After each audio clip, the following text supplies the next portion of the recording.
Somebody once called me, and to some it might not bother them, somebody once called me pathetic, and that really was like a knife. Somebody just called me pathetic, and it really seemed to stick with me, that. Crackhead. I fucking hate it, man. I hate being deemed as a crackhead. That's why I lied through ramp and said that it's just cocaine, because I didn't want to have that description on me. I'm a useless mother, and I take that on board, I own it. I really do. And that I'm not a fit mum, and smackhead and pick violent men over my kids rather than my children. Yeah, you're a lost cause. That was a doctor said you was a lost cause. Yeah.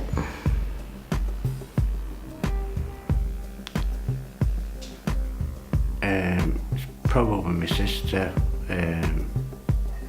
saying that they don't want to know me anymore.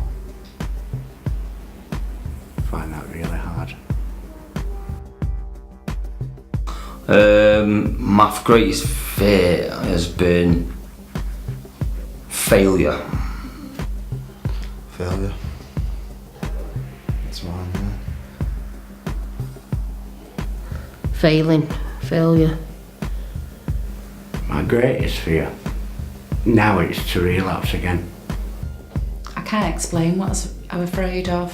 I was in a deep depression, anxious all the time. That would have been this morning. That's my partner. This morning, it's my granddaughter.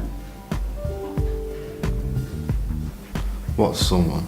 Your girlfriend this morning? Phew, that was Friday to my daughter. No, last Thursday it was. Say it a lot to a lot of people. Said to my best mate this morning, actually. 2 days ago. Can you tell us a bit about it? Yeah, it's a friend of mine in Sheffield who's been a great support to me. So I said, I love you, mate. This morning, What was that to? Kitty. In fact, I said, I love you more than anything, you know, Kitty. I can't describe how much I love you. I love you. I have said it to my family, but I've never meant it. Today I say it, and I can feel it when I say it.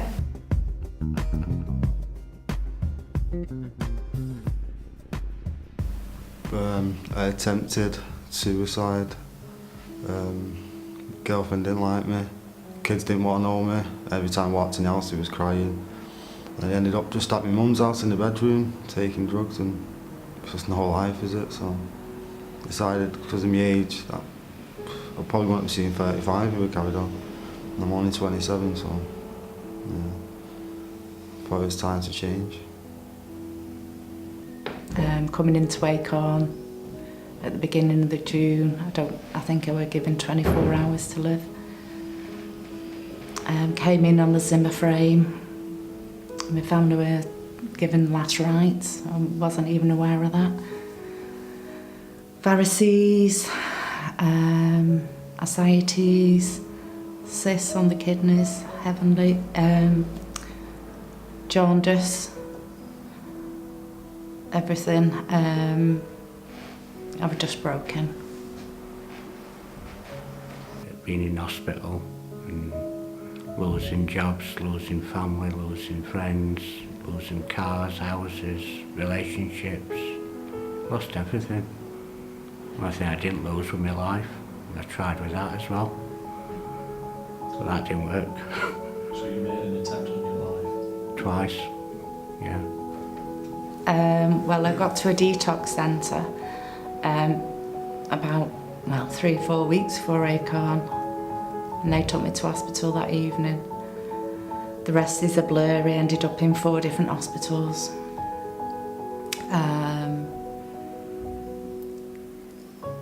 you know, I was still coming to terms really towards the end of the treatment how seriously ill I was. And people were telling me, you know, the doctor had said to my family, prepare for the worst. That's how bad it got. My addiction started way before, you know, without substances. I identify my addiction in a lot of ways in early childhood. Problematic through children's homes and things like that. Picked up in the children's homes cannabis, moved on to glue sniffing, gas sniffing, ecstasy, LSD, just basically went through, you know, the standard run. When I got out of care, I was introduced to heroin. Been using since the age of 14, picked up drink and then got onto heroin the age of 16, and it just really went downhill from there. You know, before I realised, it was too late. It was like a helter-skelter right to the bottom. It's like it was always around me, do you know what I mean? So for me it was just normality. My dad's in addiction, so he was quite violent, run the house with an iron fist, can't do anything, walking on eggshells, so that became my normality. So obviously I brought that into my adulthood and started treating my kids the same way. So, I knew years and years ago that I was an alcoholic, but didn't know anything about alcoholism and what effect it really did have on you, what it has on your family. I mean, it split my family apart. I mean, my initial, I mean, I brought myself, sorry, I'd asked for help for Macon and inquired about it, but then it never kind of transpired where I brought myself in. So then I ended up going on an almighty bender again, and then the back end of that bender of me coming home was like, shit, I need to get in. And I got an assessment straight away, and I was in here, and I got in here and I was completely off my head, still getting assessed, and within 24 hours I was straight in treatment. And in that assessment I was asked about, was there any abuse, did you suffer any abuse as a kid? And you know, the answer was yeah. Yeah, I had a stillbirth in 2004, and that's when I hit the bottle. I smoked cannabis every day from being 16. That didn't seem to be much a problem at first, but after the stillbirth that I experienced, I just couldn't face life at all, so I hit the bottle. And then drink started taking over. We had a couple of kids, and we ended up getting divorced. My daughter and her grandchildren, and my granddaughter's now in care. It was because of my childhood, it was because of abuse, it was because of neglect, it was because of abandonment, it was because of the kids' homes, it was because of the way I was treated by staff in the kids' homes, because of everybody. They don't forget, do they? And it's been 12 months and I heard from her for the first time last week, which practically broke me. You know, it's... when I think of the damage I've done, that hurts. And she took kiddies who were 7 and 4 to Canada with her father. And the question answered is, it's because of me. Because of how I choose to deal with things in life. James will be about 33. Lauren will be 31. Losing house, losing your career, losing your wife at the time, then to be going from living on the streets, you know, I was living rough for a little bit, and using constantly to try and mask up the pain or the thoughts and feelings and emotions that I didn't want to deal with. You know, I was waiting and waiting, but no. And rather than spending money on trying to find them like any father would do, I just drank and drank more. Yeah, getting him like my children and that. I'd step over for that. I'd step over him for drugs and drink. Got 4 beautiful children, and do you know, I didn't put them, I just didn't care about them one bit today. I ring him and I care about him. Got my little boy who's 3, and I used to have to see him with social services, and today my family, my mum and dad, come up and drop him off, and you know, can't explain that. That's just absolutely beautiful. I see him for him, whereas before it was just I weren't there, and I just weren't there. But I was there in body, but I weren't there emotionally for him. It's just beautiful. It really is. Got feelings today. Couldn't care about anyone when I was an addict. Just didn't care. Painful. Yeah, it's hard, isn't it? It's hard.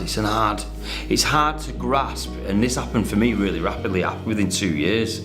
So with this event that happened, and it was, and all it was, and when I say all it was, because it was catastrophic for me at the time, it was my mum and dad had split up, and because of my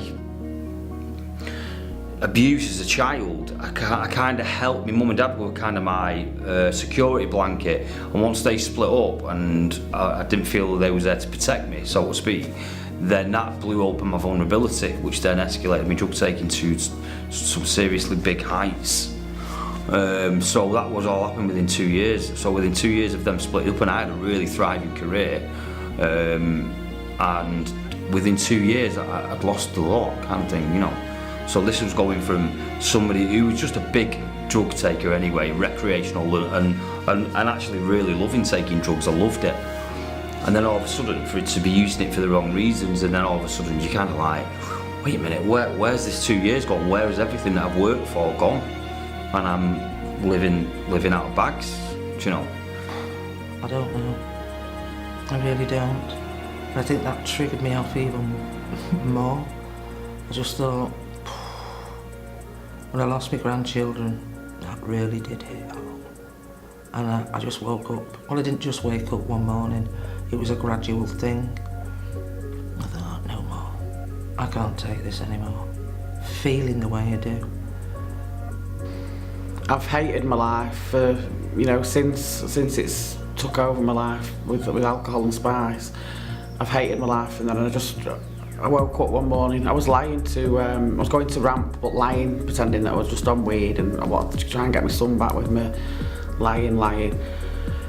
And then one day I just phoned Acorn up, the reception, and Vicky answered, and I just burst into tears and just said, I need help, I've been lying, and I don't know how to tell them I've been lying, and I just thought I can't go on another day like this. I came in and I knew this was my last shot at it, and I just kind of, it didn't take much getting out of me. I kind of like, within being here a week, I can remember being sat in group, and I just voluntarily went, and it just came out, because I was just so scared of not making most of my time in, not getting everything out what I needed to. They really dug deep into my soul, for want of a better phrase, and I just felt as though a weight had been lifted off, a millstone had been taken off my shoulders. Free. Really, I mean, I was sobbing, and it weren't easy, and I didn't really even think about it. It kind of just came out. But such a sense of freedom, like there's nothing now kind of holding me back. Takes a weight off you, you know, and it takes the power out of that thought of how you've been feeling. It takes the power away from it. You know, you all of a sudden feel a bit cleaner. It's weird. Not looking for my kids. That was the millstone around my neck. And when I came out and got really emotional and angry, I was angry at myself for not realising and pursuing my kids. He says to me, he said, right, your life story's coming up. I said, oh, I've written one of them. Got one. He said, well, why don't you have your wife bring it in? So I brought it in. In between the space of him saying, do you do your life story, and the life story coming in, I heard someone else's life story, and I heard the honesty in it. And I saw what happened to that person and how it affected him and how it affected me.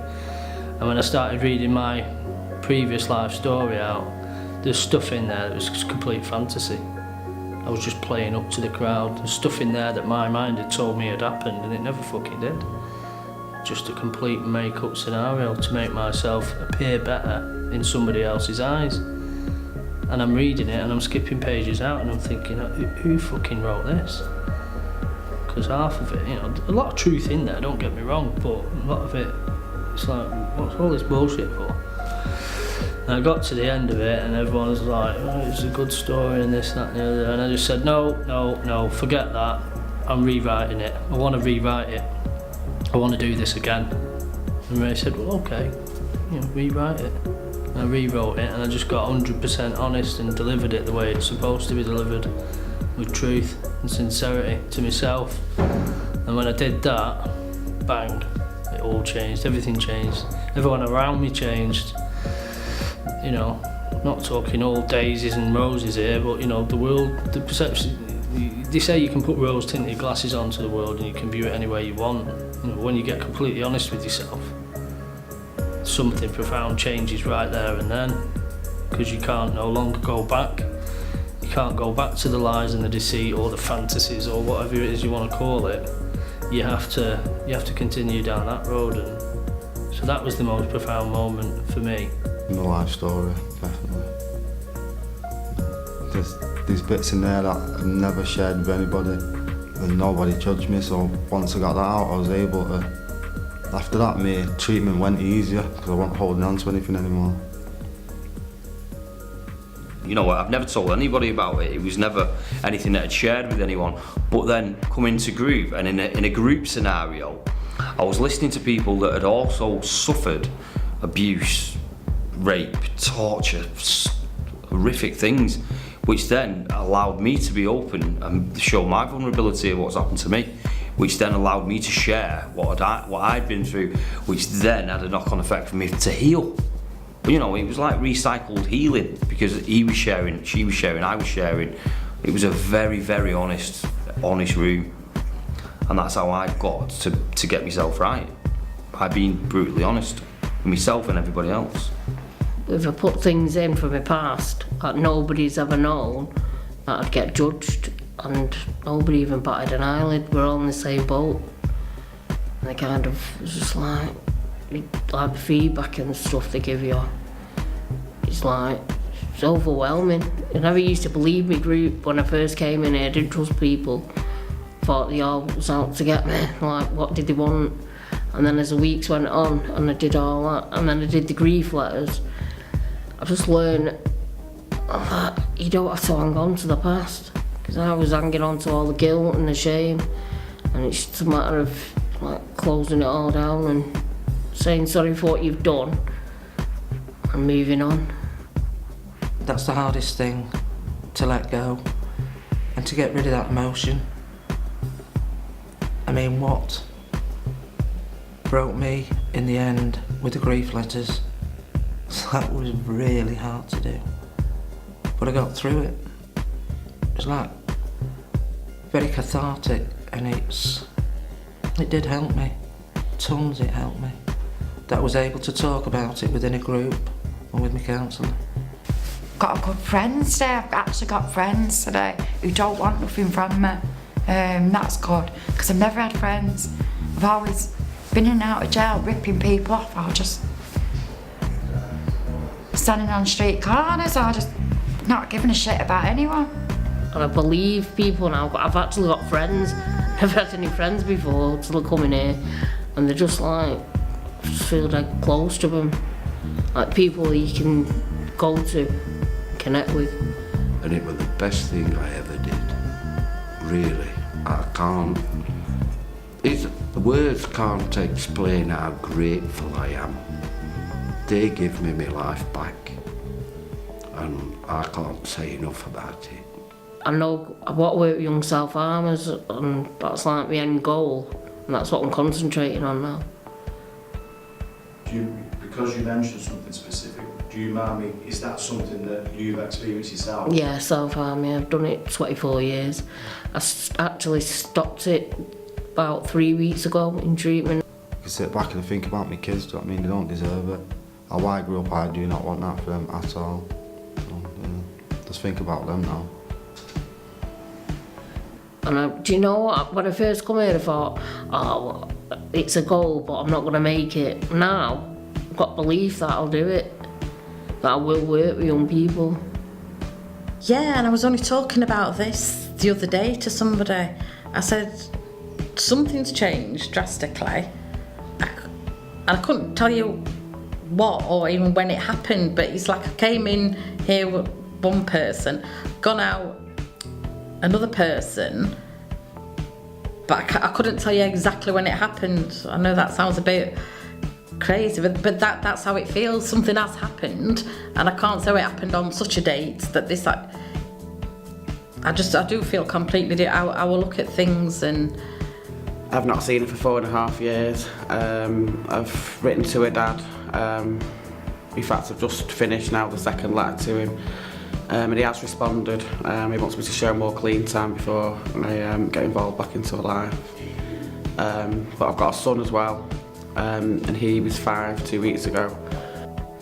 It's mad, like I lost my dad 2 years ago and I couldn't say his name without crying, and I'd sit there drinking and playing all Luther Vandross, Dance with My Father Again, drinking, blubbering. And only yesterday that song came on and I sat there and I listened to it with a smile on my face and I thought, do you think I cried? So hopefully that will get sorted out and contacts will take place soon. I haven't seen my granddaughter for 12 months and she didn't want to write to me, she wouldn't send me any pictures, but last week she did. And it was like an icebreaker and I thought, it's been worth it. Not my head, my heart, I don't say it, I can feel it.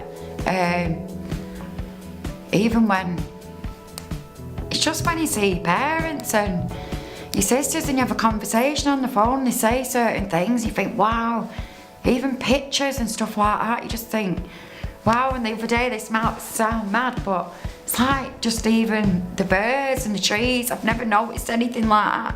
Do you know, I must have been zoned out all my life because today I can see things for what they are. And sobriety, abstinence, that's what I'm most excited about. You know, I love being straight and sober. You know, years ago I loved being off my head. Now I absolutely love being sober, straight. I like being clean. Well, because my life's been one big long bender up until a certain stage, you know, and that's what excites me most. Acceptance. Don't worry about the future. I'm here and it's now, and absorb everything that you can. And just be a nice person. Be honest, be open, don't let things build up. Communicate. Don't take things for granted. The most important lesson that I've learned so far is I need to talk to people. Fully submitted to the fact, the submission to know that you've got a problem. That's the key, isn't it? That's the submit to the fact you've got an issue. There's a big problem there, it needs sorting. Well, it's frightening because what do you do to move forward? How can I live without alcohol? What do we do? You're lost. I know I was. You know, because that's all I've known. For years, that's all I've known.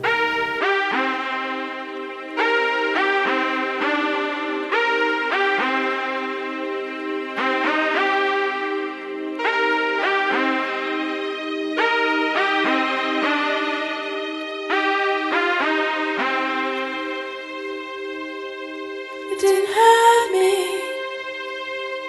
but you wanna feel how it feels. But you wanna know, but it didn't hurt me. But you wanna hear about the deal they're making.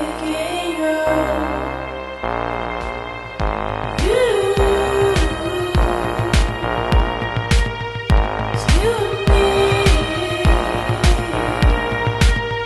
It's you and me. If I only could make a deal with God. I feel like I'm a miracle. I think other people say that about me as well. You know, in my leaving letter I shown a picture of me of how I arrived here.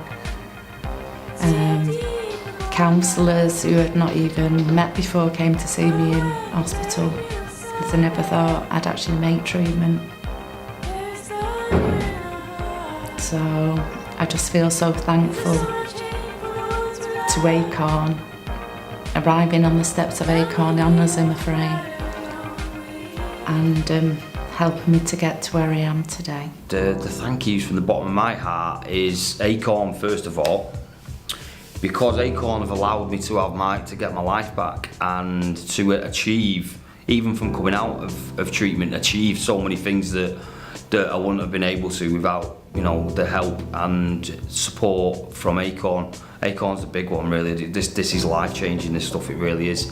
The people that I was in treatment with, I want to say a massive thank you to that, because it's without them people that, you know, Ash, Dave, Lizzie, Michelle, Jane, Carl, Dave, Ben, you know, Tara, Anna, Tracy, all the people that I was in treatment with, massive thank you to you, because you kind of made the experience what it was for me, and it was a massive learning curve journey, and I really am uber grateful for their support throughout that journey.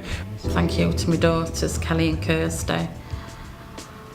I know I've hurt them a lot this last few years especially, but their love's been unconditional. They've always been there for me. Big thanks to Ray, to Robbo, to Leslie, she was amazing. Thank you, Leslie. Yeah, everybody in Acorn's amazing. I'm my now wife actually, because she supported me from day one, so thank you, Amanda, for being there for me and supporting me and believing me and knowing that this process is going to work, you know. Thank you. My eldest granddaughter, Chanel, I love you to bits, and thank you for giving me another chance to being there for you. And I'm sorry. Personally, I sent a card, a thank you card to Tricia, and I wrote on the card, "You will always have a place in my heart." And she will. Thank you, Tricia. Thank you for giving me a life. You're a superstar. First of all, I'd like to say to Phil, thank you so much for sticking by me and putting up with me through this difficult time. I love you so much and I really appreciate you being there. And my mum and dad, I'm so sorry for everything that I've put you through, and I thank you so much that you're in my life today. And my sisters as well, Jane and Kate. I'm sorry for what I put you through, and thank you for sticking by me. That's what I say, thank you to my girlfriend and my mum. Without them and Detox, I would not be here. Thank you to Emma and Ray for getting me through the trial steps, making me care about myself, and Dave, Ben and Paul for being there for me throughout this. That's it, really.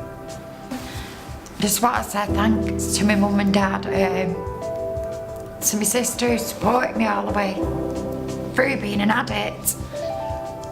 Never turning your backs on me, always being here for me, having a big impact on my children's life. And I want to thank Andy. You know, he's been absolutely amazing, he really has. I just want to thank him, and I want to thank Acorn, especially Ray. You know, at times I've walked out in groups, sorry, you're going to cut some of this out. Times I've walked out in groups, snapped, relapsed, and he's always been there for me. And I want to thank everyone at Acorn, because you've all been there in different ways for me.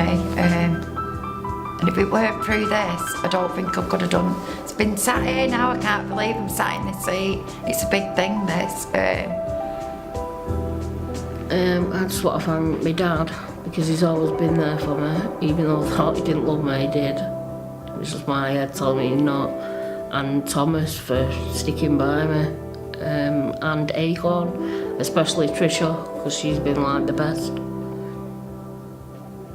I'd like to say thank you to Joanne, my brother's partner. Without her and all the doctor's appointments to Dr. Golding, wouldn't have got here to see Fraser, who was my key worker, helped me get here. Kitty, it was my life. Without you, I wouldn't have had the strength to get through it.